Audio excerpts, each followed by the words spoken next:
पे तो हम बता रहे थे कि इस क्वेश्चन को ऐसे सॉल्व करेंगे, ठीक है, सक्सेसिव एंकरिंग और टेंसरिंग एंड एंकरिंग। हम बताया था कि 3 mm डेप्थ है, ठीक है, 150 mm क्या होगा, न्यूट्रल एक्सिस का होगा डेप्थ। 100 mm क्या होगा मेरा, क्वेश्चन में दिया हुआ है सॉकेट ऑफ बीम से 100 mm है, तो 100 mm पे वायर होगा, यहाँ पे कोई डक्ट होगा, यहाँ पे हम वायर हम डालते जाएंगे धीरे धीरे, ठीक है। तो हम पहले 1 को डालेंगे, उसके बाद 2 को डालेंगे, उसके बाद 3 को डालेंगे, क्योंकि ये सक्सेसिव है, ठीक। तो अब हम क्या करते हैं कि इसेंट्रिसिटी हमारा क्या हो गया, E = 50 mm eccentricity, eccentricity 50 mm हो गई। और क्या क्या हमारे पास डेटा में दिया है, cross sectional area of 50 mm², ठीक है। तो हमारा एरिया ऑफ 1 वायर दिया है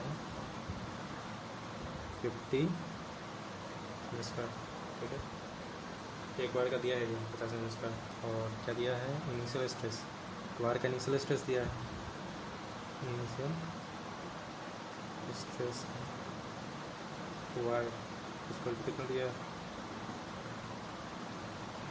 1200 न्यूटन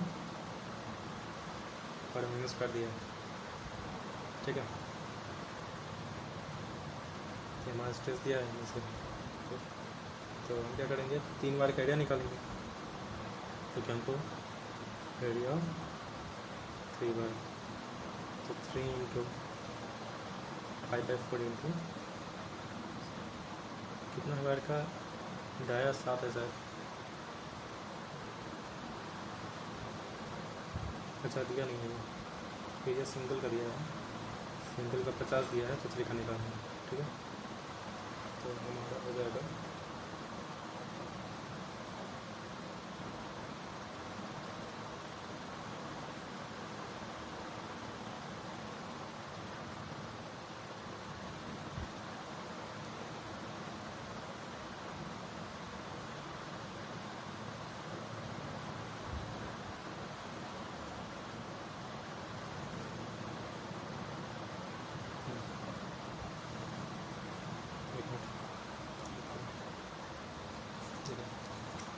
क्या होगा कि एरिया एक वायर का 50 है और हमारा इनिशियल स्ट्रेस कितना है, 1200 न्यूटन पर mm² दिया है, ठीक है। तो हम एक वायर के कारण कितना हमारा प्रेस्टेसिंग फोर्स होगा वो हम निकालेंगे, ठीक है। प्रेस्टेसिंग फोर्स अगर एक वायर का होगा कितना होगा, 50 × 1200, और ये होगा 60,000 के आसपास, 60,000 न्यूटन। ये होगा क्या, प्रेस्टेसिंग फोर्स 1 वायर का, ये 1 वायर का होगा, ठीक। तो वायर के हिसाब से ही चलेंगे क्योंकि वायर सक्सेसिव हो रहा है, ठीक। तो ये होगा 60,000, ठीक है। तो ये इसका कितना होगा, 60 kN। तो अब हम क्या करेंगे कि जब हमारा वायर 1 का हुआ, वायर 1 का क्या हुआ, एंकरिंग और हमारा टेंशनिंग हुआ, तो नो लॉस। हम देखते हैं वायर 2 का,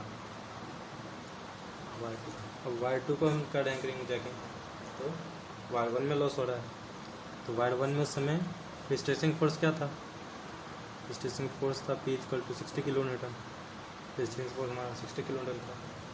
और एरिया ऑफ कंक्रीट क्या है, एरिया ऑफ कंक्रीट क्या है मेरा, 100 mm × 300 mm = 30,000 mm²।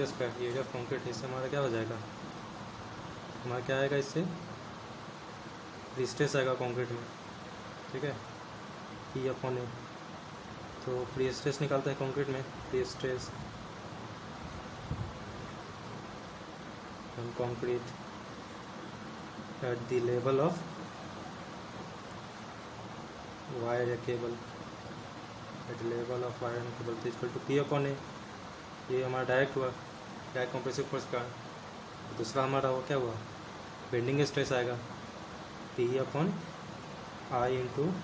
Y। Y हमारा भी इसेंट्रिसिटी के बराबर है, कि हम देख किस पे रहे हैं, Y = E पे देख रहे हैं, तो हमारा Y = E हो गया, ठीक, ये हो गया हमारा। अब देखिए ये है A है, E पता है, I निकालना होगा, आई इक्वल टू क्या होता है BD³/12, तो 100 इंटू 300 का क्यूब डिवाइड बाई 12, ये हमारा होगा 100 इंटू 300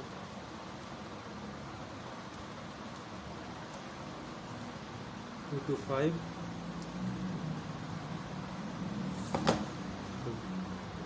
225 इंटू 10⁶ मिलीमीटर का 4 पावर। ठीक, ये हमारा आई हो निकाल लीजिए, कुछ करना नहीं। तो 60 किलो न्यूटन, किलो को फिर से चेंज करते हैं, 60,000 कर देते हैं। एरिया हमारा 30,000 प्लस हमारा फिर से 60,000 इंटू सेंटिस्ट्री 50 इंटू 50 225 इंटू 10⁶। ठीक है, ये हमारा कितना आएगा, तो 2 है, ऐसे दिख रहा है ये 2 और प्लस इसको निकालते हैं। चलिए 60,000 into 50 divide by into 5 into 10⁶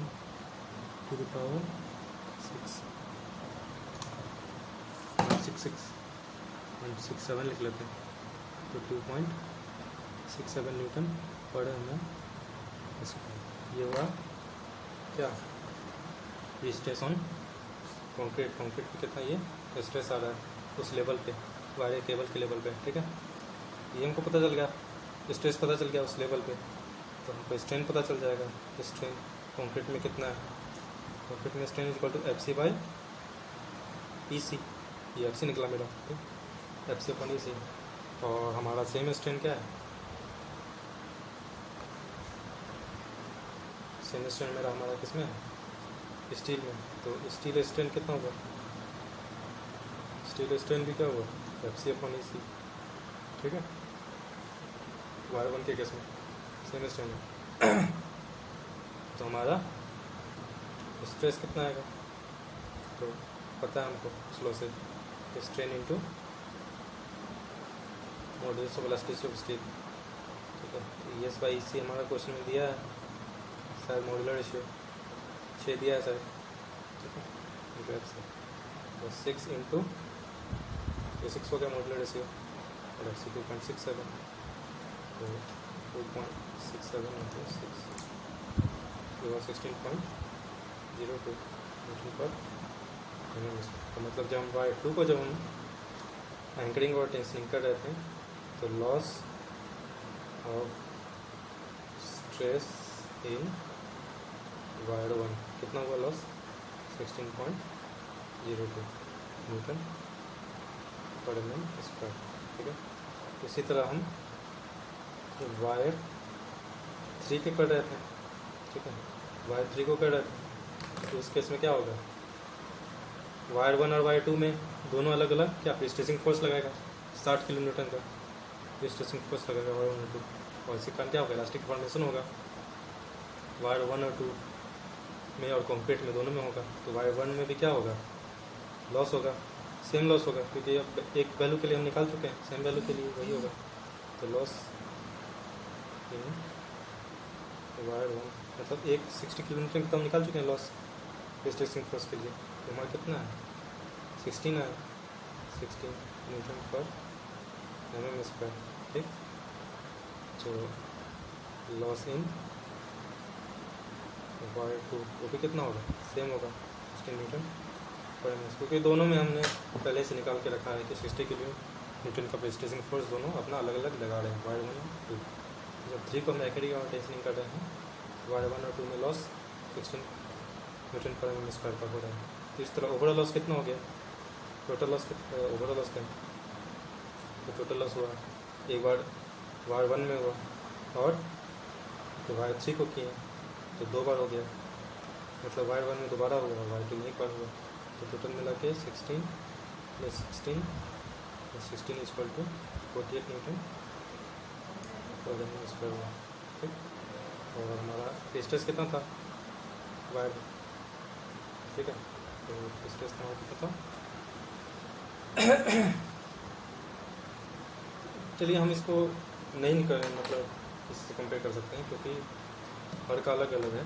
हमको पता है कि इनिशियल प्री स्ट्रेस का अलग अलग है 1200, तो उसको हम ऐड नहीं कर सकते हैं, समझे? तो ऐड कर सकते हैं, ऐड लेकिन नहीं कर सकते, ठीक है? तो हम इसको एवरेज निकाल देते हैं, एवरेज लॉस तीनों वार्ड में होगा, तो इसको 48 अपन इक्वल टू 16 में बढ़ेगा इसका। तो आपसे ये नहीं पूछेगा कि टोटल लॉस कितना, आपसे पूछेगा एवरेज लॉस कितना है, ठीक है? एवरेज लॉस से ही हम कंपेरिजन कर सकते हैं। ये या तो आपसे टोटल लॉस पूछेगा, लेकिन टोटल लॉस परसेंट नहीं पूछ सकता है कि आप कंपेयर किससे कीजिएगा। ये था हमारा क्वेश्चन, इसको सॉल्व किया। अब आगे हम क्या करेंगे, आगे हम इलास्टिक डिफॉर्मेशन लॉस, मतलब इलास्टिक डिफॉर्मेशन तो कंक्रीट के कारण जो ये लॉस हुआ प्री टेंशन और पोस्ट टेंशन में, जब हमको बता दिया अच्छे से। तो आगे हम आपको बताएंगे कि क्रीप और श्रिंकेज के कारण कैसे लॉस होता है इसमें, ठीक है? तो वो भी हम बताएंगे। और अब है कि पोस्ट टेंशन में एंकरेज स्लिप भी होता है, ठीक है? एंकरेज स्लिप होता है, वो भी बताएंगे आपको कि एंकरेज स्लिप का लॉस होता है। और पोस्ट टेंशन के केस में फ्रिक्शन लॉस भी होता है। कि होता क्या है कि पोस्ट टेंशन के केस में ग्राउटिंग जो हम करते हैं, बॉन्ड तो बनता नहीं है वैसे कंक्रीट के साथ, तो हम ग्राउटिंग करते हैं, उसमें हम भरते हैं कुछ, तो उससे क्या होता है कि फ्रिक्शन आता है, फ्रिक्शन जनरेट करता है वो, ठीक है? तो उसके कारण क्या होता है, वो लॉस होता है फ्रिक्शनल लॉस, वो हम बताएंगे आपको, ठीक है? और रिलैक्सेशन ऑफ स्टील के कारण लॉस होता है, उसका वैल्यू हम कोड से मानते हैं, जो आपको बताएंगे। तो अभी तक क्या, थैंक यू।